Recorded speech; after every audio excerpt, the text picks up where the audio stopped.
AP skill development scam లో TDP అధినేత చంద్రబాబుపై నమోదు చేసిన కేసుకు సెక్షన్ 17A వర్తిస్తుందా లేదా అన్న అంశంపై ఈ రోజు సుప్రీంకోర్టు కీలక తీర్పిచ్చింది. ద్విసభ్య ధర్మాసనంలో ఇద్దరు జడ్జీలు భిన్నాభిప్రాయాలు వ్యక్తం చేశారు. ఈ కేసును విచారించిన ద్విసభ్య ధర్మాసనంలోని జస్టిస్ అనిరుద్ధ్ బోస్, జస్టిస్ బేలా త్రివేది ధర్మాసనం చంద్రబాబుకు సెక్షన్ 17A వర్తిస్తుందా లేదా అన్న దానిపై ఏ నిర్ణయం తీసుకోలేకపోయింది. స్కిల్ కేసులో తనపై సిఐడి నమోదు చేసిన ఎఫ్ఐఆర్, అరెస్ట్, రిమాండ్ కు సెక్షన్ 17A వర్తిస్తుందని వాదిస్తూ గతంలో ఏపీ హైకోర్టులో క్వాష్ పిటిషన్ దాఖలు చేసిన చంద్రబాబు దాన్ని హైకోర్టు తోసిపుచ్చేసరికి సుప్రీంకోర్టును ఆశ్రయించారు. దీనిపై సుప్రీంకోర్టు ధర్మాసనం తీర్పును రిజర్వ్ చేసింది.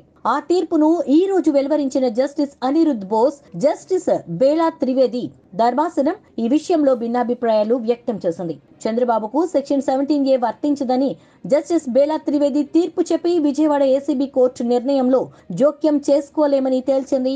మరో న్యాయమూర్తి జస్టిస్ అనిరుద్ధ బోస్ మాత్రం ఈ తీర్పుతో విభేదిస్తూ చంద్రబాబుకు సెక్షన్ 17A వర్తిస్తుంది అని తీర్పు చెప్పారు. దీని ప్రకారం చంద్రబాబును సిఐడి అరెస్ట్, దిగువ కోర్టు రిమాండ్ విధించడం కరెక్ట్ కాదు అనే అభిప్రాయం వ్యక్తం చేశారు. చివరికి చంద్రబాబు క్వాష్ పిటిషన్ ను సిజిఐ నేతృత్వంలోని విస్తృత ధర్మాసనానికి బదిలీ చేసింది.